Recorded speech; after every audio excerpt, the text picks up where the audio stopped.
अधिक जो समय बीत चुका है, इसके उपरांत भी हम हिंदी दिवस मनाते हैं। जब ब्रिटिश हमारे भारत में आए उस वक्त जो है अंग्रेजी भाषा राजभाषा के रूप में मान्यता प्राप्त कर चुकी थी। पिछले वर्ष जो है राजभाषा हिंदी का सरकारी कामकाज में इसकी वृद्धि हुई।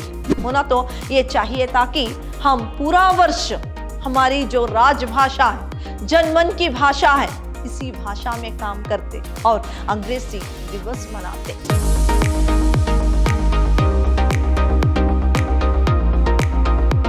प्रणाम, मैं रिहाना नायस, अति उत्तम विद्याश्रम की हिंदी प्रवक्ता। मेरे बीबीए के सेकेंड सेमेस्टर के जितने भी विद्यार्थी हैं, आप सबका मेरी कक्षा में स्वागत है। मेरे प्रिय विद्यार्थियों, जो इस सेमेस्टर आपके लिए यूनिट 4 के अंतर्गत जो संविधान में क्या है हिंदी का संक्षिप्त परिचय और कार्यालयों में हिंदी का प्रयोग जो है, इसके बारे में आज मैं आपको जानकारी दूंगी। संविधान में हिंदी, इसका संक्षिप्त परिचय। यहां पर स्वाधीन भारत जो है, जो हमारा स्वाधीन भारत है, संविधान में उल्लेखित किया गया है, यानी मेंशन किया गया है कि हिंदी जो है वो राजभाषा और उसकी लिपि जो है वो देवनागरी लिपि होगी। तो इस वाक्य ने जो हिंदी को एक नया आयाम दिया है, हिंदी को एक क्या है नया आयाम दिया है, एक विस्तार प्रदान किया है। हिंदी को एक विस्तार प्रदान किया है इस बात ने। तो हिंदी भाषा अपनी, यानी हिंदी भाषा जो अपनी क्या है सब कुछ ग्रहण करने की जो क्षमता रखती है, हिंदी भाषा जो सब कुछ ग्रहण करने की क्षमता जो रखती है और एवं इसमें विस्तृत परिक्षेत्र के कारण भारतीय अस्मिता की पहचान रही है, और जो इसमें क्या है विस्तृत जो परिक्षेत्र के कारण जो कि भारत की एक अस्मिता, हिंदी भाषा एक अभिमान की पहचान रही है। अपने प्रारंभिक चरण यानी 11वीं शती से लेकर वर्तमान तक हिंदी ने अपनी पूर्ण क्षमताओं के साथ लोकमन की आस्था के साथ राष्ट्रभाषा का पद प्राप्त किया। अपने प्रारंभिक चरण यानी 11वीं शती से लेकर वर्तमान तक, 11वीं शती से लेकर वर्तमान तक हिंदी जो है वो अपनी पूर्ण क्षमताओं के साथ क्या है ये लोक मन की आस्था रही है। लोक मन की आस्था के साथ हिंदी जो है राजभाषा का पद जो है प्राप्त किया है। ये बात दूसरी है कि राजकीय प्रशासनिक स्तर पर कभी संस्कृत प्राचीन भारत, कभी फारसी मुगल काल और बाद में अंग्रेजी ब्रिटिश काल में राजभाषा की मान्यता प्राप्त हुई। ये बात और है कि जब प्राचीन भारत था उस वक्त संस्कृत जो है वो राजभाषा थी। फिर जब मुगल जो कि भारत पर शासन कर रहे थे उस वक्त जो है फारसी भाषा क्या है राजभाषा हुई थी। जब ब्रिटिश हमारे भारत में आए उस वक्त जो है अंग्रेजी भाषा राजभाषा के रूप में मान्यता प्राप्त कर चुकी थी। किंतु संपूर्ण राष्ट्र के जन समुदाय के आपसी संपर्क, संवाद, संचार, विचार विमर्श, सांस्कृतिक इकाई और सामान्य व्यवहार की भाषा हिंदी ही रही है। किंतु हर एक क्षेत्र में ज्यादातर हिंदी बोलने वाले हैं। उनके विचार, उनके संवाद और संचार का माध्यम हिंदी रही है और यही भाषा, हिंदी भाषा ज्यादातर हर एक प्रांतों में बोली जाती है और इसके लिए यानी और इसको सामान्य व्यवहार की भाषा ही, ये जो है सामान्य व्यवहार की भाषा ही रही है। हिंदी भाषा जो है हर एक प्रांत में ज्यादातर बोली जाती है और अपने विचार, संवाद, विमर्श आदि इसी भाषा से किया जाता है। इसका व्यवहार जो है हर एक क्षेत्र में होता है।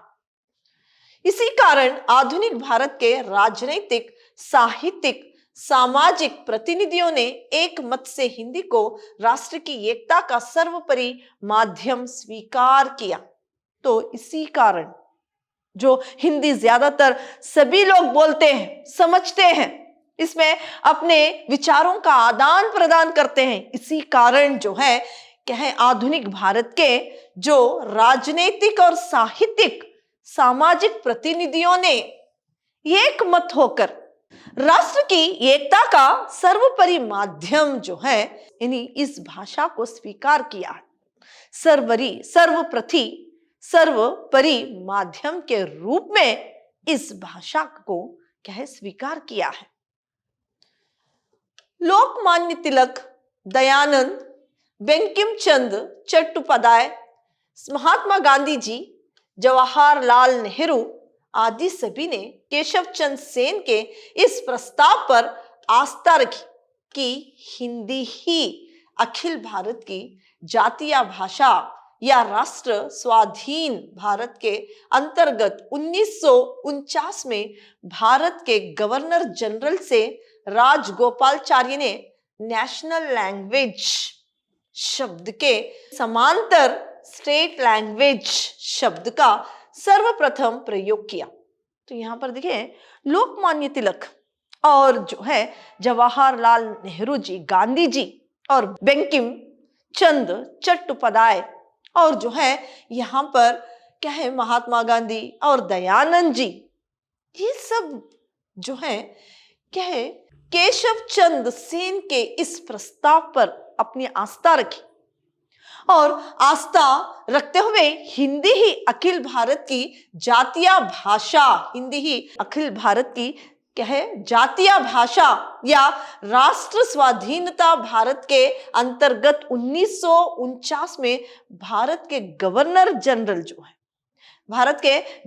जनरल जो है राजगोपालाचारी ने नेशनल लैंग्वेज शब्द के समानांतर रूप स्टेट लैंग्वेज शब्द का सर्वप्रथम प्रयोग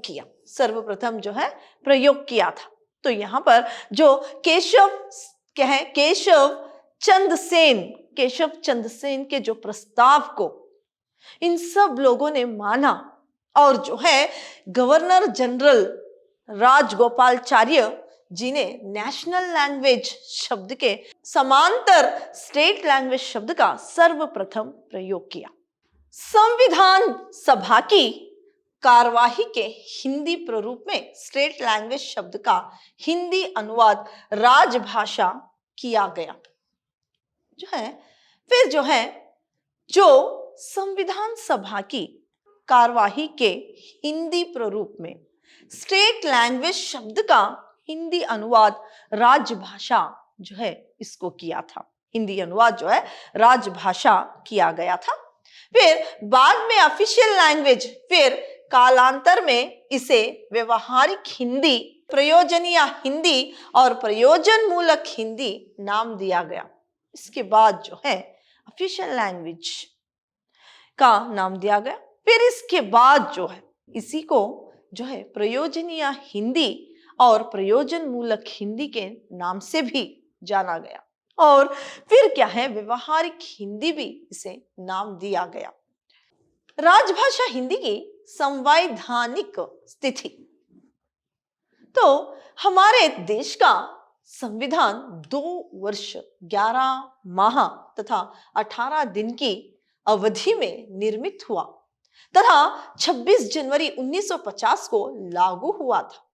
हमारा जो संविधान वो 2 वर्ष 11 महीने और 18 दिन में जो है हमारा संविधान जो है निर्मित हुआ और 26 जनवरी यानी 26 जनवरी 1950 में लागू हुआ। स्वतंत्रता प्राप्ति के पूर्व देश में स्वतंत्रता आंदोलन के साथ साथ हिंदी को देश की राष्ट्रभाषा बनाए जाने की सर्वाधिक मांग की जाती रही थी। इसके बाद जो है जो स्वतंत्र प्राप्ति के पूर्व जो है स्वतंत्रता के साथ साथ हिंदी को क्या है राजभाषा बनाने की मांग की जा रही थी। हिंदी को क्या है, राष्ट्रभाषा बनाने की एक मांग की जा रही थी।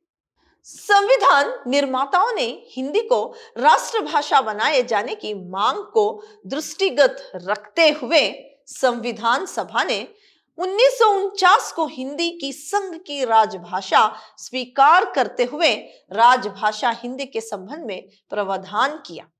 तो जो क्या है, स्वातंत्र पूर्व ही हिंदी को राष्ट्रभाषा बनाने की जो मांग कर रहे थे, तो स्वतंत्रता के बाद संविधान निर्माताओं ने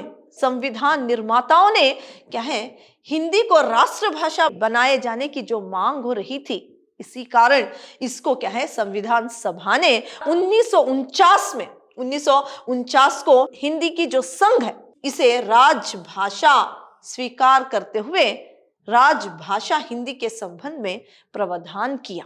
संविधान के भाग 5 एवं 6 के क्रमशः अनुच्छेद 120 तथा 210 में तथा भाग 17 के अनुच्छेद 343 और 344, 345, 346, 347, 348, 349, 350 तथा 351 में यानी 351 में राजभाषा हिंदी के संबंध में निम्न प्रावधान किए गए हैं। इन्हीं प्रावधानों के साथ ही प्रति भारत की 22 भाषाओं को संविधान की अनुसूची 8 में मान्यता दी गई थी। तो जो है संविधान के भाग 5 और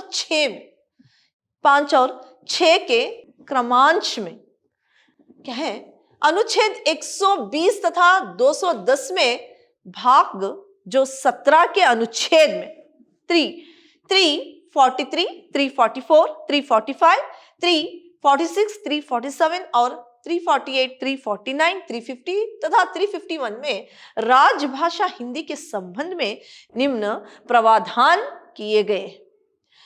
इन प्रावधानों के साथ ही संप्रति भारत की 22 भाषाओं को संविधान की क्या है, अनुसूची 8 में मान्यता दी गई थी।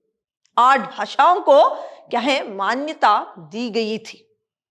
वो भाषाएं इस प्रकार है: हिंदी, पंजाबी, उर्दू, कश्मीरी, संस्कृत, आसामिया और उड़िया, बंगाली, गुजराती, मराठी, सिंधी, तेलुगु, मलयालम, कन्नड़, मणिपुरी और कोंकणी, नेपाली, समथाली, मैथिली, बड़ौता, डोंगरी, ये सारी भाषाओं को, कुल 22 भाषाओं को जो है क्या है, मान्यता दी गई थी। 22 भाषाओं को जो है यहां पर मान्यता दी गई थी।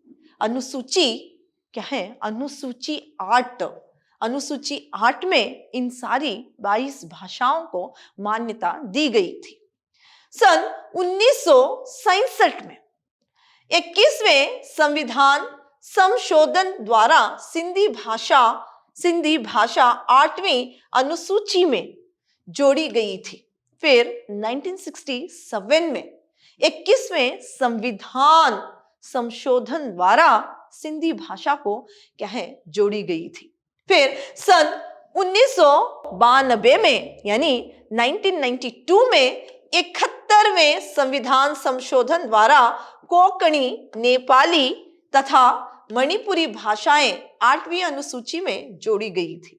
फिर जो है 1992 में जो 71 संविधान संशोधन द्वारा यानी 71 संशोधन जो है संविधान संशोधन द्वारा क्या है, फिर जो है कोंकणी, नेपाली और जो है मणिपुरी भाषाओं को 8वीं अनुसूची में जोड़ा गया था।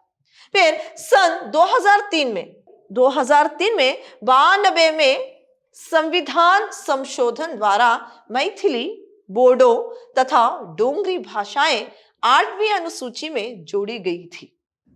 संसद में प्रयोग की जाने वाली भाषा, संसद में प्रयोग करने वाली भाषा, संविधान के अनुच्छेद 120 के अंतर्गत संसद में प्रयोग की जाने वाली भाषा के संबंध में प्रावधान किया गया है। संविधान के 120 अनुच्छेद में 120 अनुच्छेद के अंतर्गत संसद में प्रयोग होने वाली भाषा के संबंध में प्रावधान किया गया है। अनुच्छेद 120 के खंड 1 के अंतर्गत प्रावधान किया गया है कि संविधान के भाग 17 में किसी बात के होते हुए भी, किंतु अनुच्छेद 348 के उपबंधों के अधीन रहते हुए संसद में कार्य हिंदी या अंग्रेजी में किया जाएगा।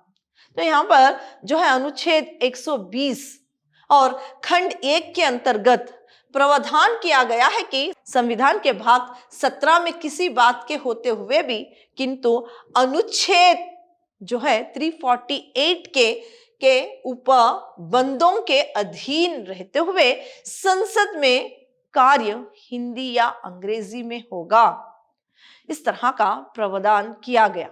विधानसभा का अध्यक्ष या विधान परिषद का सभापति अथवा उस रूप में कार्य करने वाले व्यक्ति सदन में किसी भी सदस्य को जो अपने राज्य की राजभाषा या हिंदी अथवा अंग्रेजी में से किसी भी भाषा में अपनी पर्याप्त अभिव्यक्ति नहीं कर सकता है, तो उसे अपनी मातृभाषा में संबोधन करने की अनुमति दे सकता है।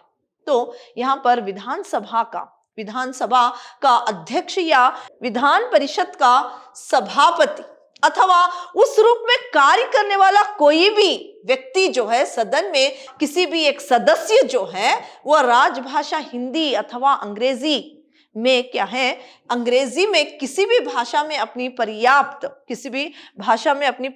अभिव्यक्ति नहीं कर सकता, तो वो अपने राजभाषा में यानी जो नहीं कर सकता है, तो वो अपनी मातृभाषा में जो है अभिव्यक्ति कर सकता है। ऐसी अनुमति यहाँ पर दी गई है।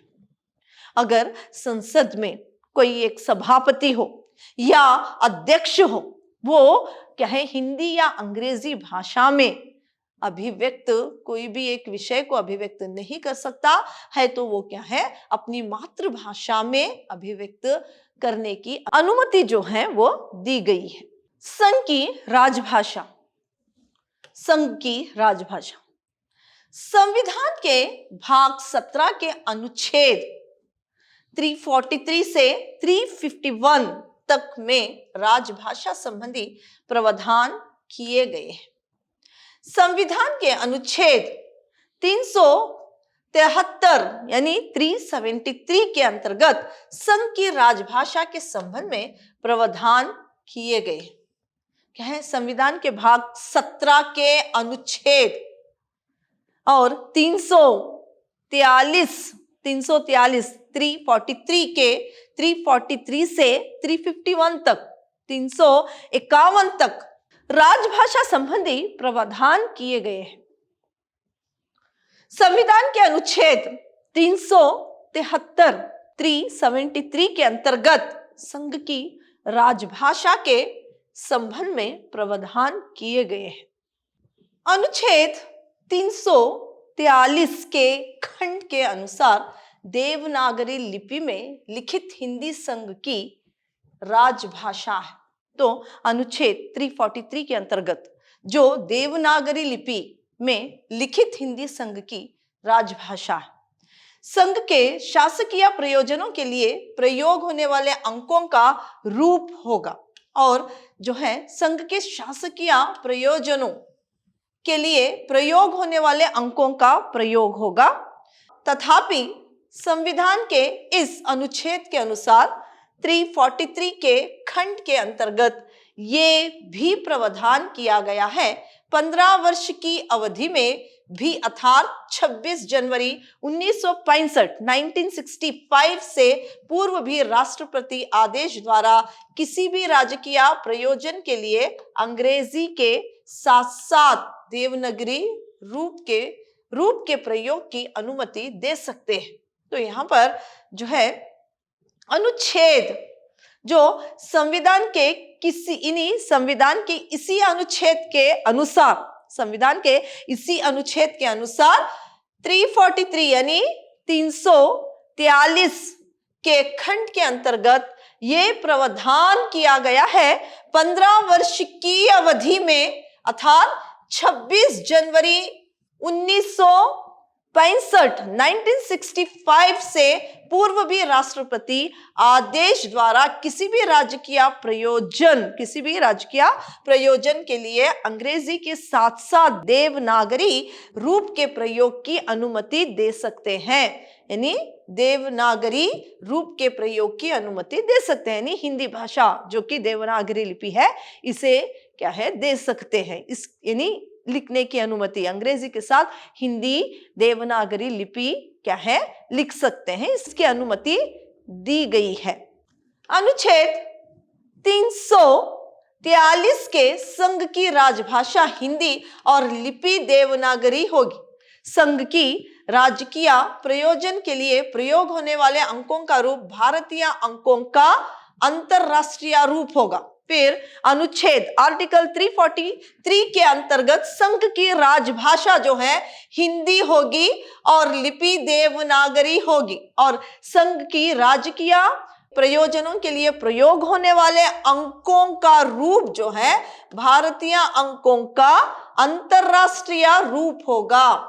ये भी प्रावधान दिया गया। प्रस्तुत उक्त अवधि के दौरान आदेश द्वारा संघ के शासकीय प्रयोजनों में से किसी के लिए अंग्रेजी भाषा के अतिरिक्त हिंदी भाषा और भारतीय अंकों के अंतरराष्ट्रीय रूप के अतिरिक्त का प्रयोग प्राधिकृत कर सकेगा। तो यहाँ पर जो है हिंदी ही राजभाषा और जो है क्या है हिंदी राजभाषा के रूप में स्वीकार किया गया और देवनागरी लिपि जो है वही देवनागरी लिपि के साथ साथ जो भारतीय अंकों का राष्ट्रीय जो अंतरराष्ट्रीय रूप है उस अंकों में क्या है अंकों में राजकीय प्रयोजनों के लिए प्रयोग होने वाले अंकों का रूप जो है भारतीय अंतरराष्ट्रीय रूप होगा। ये भी क्या है प्रावधान दिया गया। सरकारी कार्यालयों में हिंदी का प्रयोग। सरकारी कामकाज में हिंदी का प्रयोग 14 दिसंबर 1949 को भारत की संविधान ने हिंदी भाषा को भारत संघ की राजभाषा के रूप में मान्यता दी। 14 दिसंबर 1949 में भारत की संविधान ने हिंदी भाषा को भारत संघ की राजभाषा के रूप में मान्यता दी। तब से लेकर सरकारी कार्यालयों में हिंदी का प्रयोग जो है वो निरंतर बढ़ावा दिया जा रहा है। हिंदी के प्रयोग का निरंतर बढ़ावा दिया जा रहा है। हिंदी का ही प्रयोग जो है हिंदी भाषा का प्रयोग करने के लिए बढ़ावा दिया जा रहा है। हिंदी न सिर्फ हमारी मातृभाषा है बल्कि ये भारत की राजभाषा भी है, इसीलिए इसका सम्मान करते हुए अपने कार्यों में हिंदी के प्रयोग को आवश्यक तौर पर अपनाया जाना चाहिए। हिंदी जो भाषा है वो न केवल राजभाषा है, ये हमारी मातृभाषा भी है और जन मन की भाषा है और सारे प्रांतों में ज्यादातर हिंदी में ही विचार विमर्श और संवाद किए जाते हैं। तो इस भाषा जो ये हमारे जनमन की भाषा है, इस भाषा को जो है आवश्यक तौर पर अपनाया जाना चाहिए। ये बात बुधवार को हाजीपुर जंक्शन पर आयोजित राजभाषा हिंदी कार्यशाला को संबोधित करते हुए राजभाषा अधिकारी अशोक कुमार श्रीवास्तव ने कही। तो इस बात को जो है हाजीपुर जंक्शन में आयोजित राजभाषा हिंदी जो कार्यशाला के संबोधित करते हुए क्या है अधिकारी अशोक कुमार श्रीवास्तव ने इस बात को कहा था। उन्होंने कहा कि रेलवों के कार्यालयों में अधिक से अधिक हिंदी भाषा का प्रयोग करने के लिए नई पीढ़ी के रेल कर्मियों को जागरूक करने की आवश्यकता है। यहाँ पर वे कहते हैं कि रेलवे कार्यालयों में अधिक से अधिक हिंदी में ही हिंदी भाषा का ही प्रयोग करना है, और जो नई पीढ़ी है यानी नई पीढ़ी के रेल कर्मियों हैं उनको भी प्रोत्साहन दिया जाना चाहिए और उनको जागरूक करना आवश्यक है। उनको हिंदी भाषा में ही सारे काम करें, इसको जागरूक करना आवश्यक है। इस दौरान उन्होंने राजभाषा नियम 1976 पर विस्तार से प्रकाश डाला। इस दौरान उन्होंने राजभाषा नियम 1976 यानी जो नियम है 1976 पर विस्तार से इन्होंने प्रकाश डाला। कार्यशाला को संबोधित करते हुए उन्होंने राजभाषा की नीतियों एवं प्रावधानों की जानकारी से लोगों को अवगत कराया। फिर उन्होंने कार्यशालाओं को संबोधित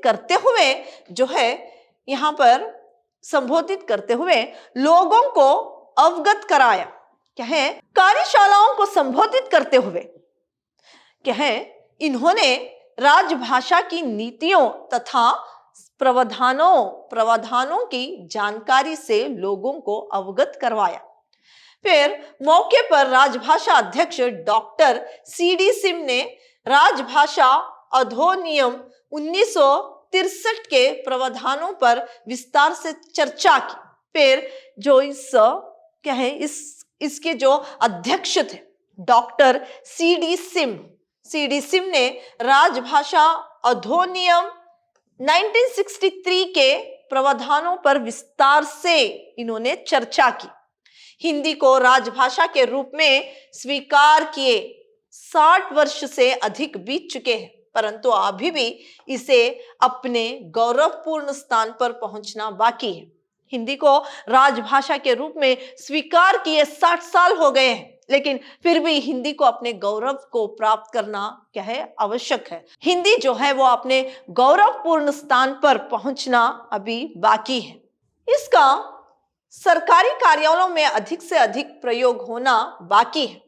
आशा है कि राजभाषा हिंदी का भविष्य में अधिक से अधिक प्रयोग होगा, लेकिन इसका प्रयोग जो कार्यालयों में होना आवश्यक है। आशा ये भी है कि भविष्य में इसका अधिक से अधिक इस भाषा का प्रयोग होगा। इसमें कोई संदेह नहीं है, सरकारी कामकाज में राजभाषा हिंदी का बहुत अधिक महत्व है। इसमें कोई संदेह नहीं है कि राजभाषा हिंदी का अधिक से अधिक महत्व है कार्यालयों। इसे भारत की अधिकांश जनता लिख एवं पढ़ सकती है। इस भाषा को अधिक जो जनता है लिख और बोल और पढ़ सकते हैं तथा लगभग समस्त जनता समझ सकती है। लगभग ये भाषा समस्त जनता यानी बहुत सारे प्रांतों में हिंदी भाषा ज्यादातर बोली जाती है, जनमन की भाषा है। तो ये समझ सकते हैं और बोल सकते हैं, समझ सकते हैं। कम पढ़े लिखे व्यक्ति भी हिंदी में लिखे आदेशों को भली प्रकार से समझ सकते हैं। जो अनपढ़ है, जो पढ़े लिखे नहीं है, वो भी हिंदी में उसको बोलने से वो समझ सकते हैं, उसे समझ सकते हैं। आज विश्व के बहुत सारे छोटे से छोटे देश भी अपनी राजभाषा में कार्य कर रहे हैं, पर आज भी अधिकतर सरकारी कार्य अंग्रेजी में ही किए जा रहे हैं। आज छोटे से छोटे देश में भी अपनी राजभाषा में कार्य कर रहे हैं, पर आज भी सरकारी कार्यालयों में अंग्रेजी में ही ज्यादातर कार्य हो रहे हैं। पिछले वर्षों में राजभाषा हिंदी का सरकारी कामकाज में वृद्धि हुई है। पिछले वर्ष राजभाषा हिंदी का सरकारी कामकाज में इसकी वृद्धि हुई है। उत्तराखंड, उत्तर प्रदेश, बिहार एवं राजस्थान आदि में हिंदी में कार्य कर रहे हैं। उत्तराखंड, बिहार और जो है उत्तर प्रदेश में हिंदी में ही कार्य किया जा रहा है।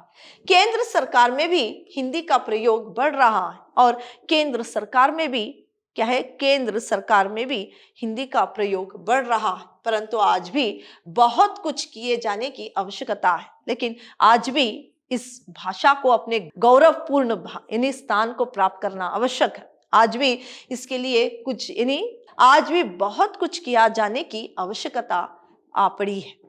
हिंदी सरकारी कामकाज में कम प्रयोग होने के पीछे दो कारण मुख्य है। एक कारण है उच्च वर्ग का आज भी अंग्रेजी का लगाव तथा हिंदी के प्रति हीन भावना। दूसरा कारण संचार माध्यमों एवं कंप्यूटर क्रांति के समय हिंदी भाषा दौड़ में पिछड़ना। इसी कारण से चाहते हुए भी कुछ व्यक्ति हिंदी का प्रयोग नहीं कर पाए। तो यहाँ पर हिंदी जो भाषा है वो सरकारी कामकाजों में जो है पीछे आज भी क्या है, पीछे है, यानी इसका कम प्रयोग होता है। इसके पीछे दो ही कारण। एक, जो उच्च वर्ग के लोग हैं वो अंग्रेजी से बहुत उच्च वर्ग के लोगों को अंग्रेजी से बहुत लगाव। दूसरा जो है कंप्यूटर क्रांति में हिंदी भाषा पीछे रह गई थी। इसी कारण आज सरकारी कार्यालयों में जो है हिंदी का बहुत ही कम प्रयोग होता है। अंग्रेजी को ही पहले प्रधानता दी जाती है। आज स्थिति बदलने लगी है। यूनिकोड के आगमन से कंप्यूटर पर हिंदी का भंडार भरा हुआ। मंत्रा जैसे सॉफ्टवेयर से अनुवाद का कार्य आसानी से किया जा सकता है। तो यहाँ पर देखिए आज स्थिति बदल गई है और आज यूनिकोड के आगमन से कंप्यूटर में हिंदी का भंडार जो है भरा पड़ा है और मंत्रा जैसे सॉफ्टवेयर से अनुवाद का कार्य जो है आसानी से किया जा सकता है। तो आज आवश्यकता इस बात की है कि हम आदर के साथ राजभाषा के द्वारा अधिक से अधिक व्यवहार करें। तो आज हमें हिंदी जो राजभाषा है इसके द्वारा अधिक से अधिक जो है कार्य करें और हिंदी भाषा में ही जो हमारी राजभाषा है, जनमन की भाषा है, इसी में व्यवहार करें। अंत में केवल इतना कहना है कि हिंदी को राजभाषा के रूप में स्वीकार किए 60 साल से अधिक बीत चुके हैं, परंतु आज भी इसे अपने गौरवपूर्ण स्थान पर पहुंचना बाकी है। अंत में इतना कहना आवश्यक है कि क्या है, 60 साल से ज्यादा राजभाषा के रूप में स्वीकार किए हिंदी को हो चुके हैं, लेकिन आज भी हिंदी को अपने गौरवपूर्ण स्थान पर पहुंचना बाकी है। कितने दुर्भाग्य की बात है कि स्वतंत्रता के 64 वर्ष के बाद भी 64 वर्ष के बाद भी हम कार्यालयों में रोजमर्रा के काम में ऐसी विदेशी भाषा का प्रयोग करते हैं जिसके बोलने वाले 200 साल तक गुलाम बनाए रखा। हिंदी में काम करने वालों को हीन दृष्टि से देखा जाता है और ऐसा समझा जाता है कि इसे अंग्रेजी नहीं आती होगी, इसीलिए तो हिंदी में काम कर रहा है। अभी अपनी राजभाषा के प्रति आदर गरिमा और असमिता के भाव होते तो आज हमें कार्यालयों में हिंदी अनुभाग ना देखने पड़ते, बल्कि सारा काम काज हिंदी में ही हो रहा होता।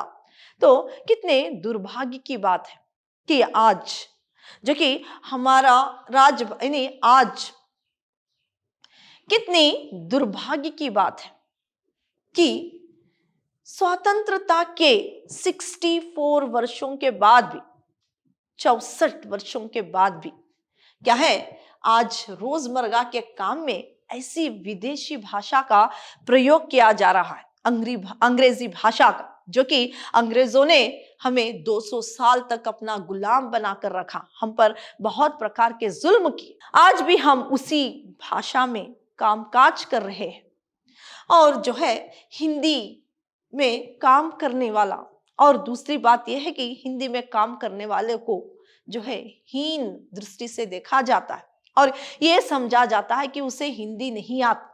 और यह समझा जाता है कि उसे अंग्रेजी नहीं आती, इसीलिए तो वो हिंदी में काम कर रहा है।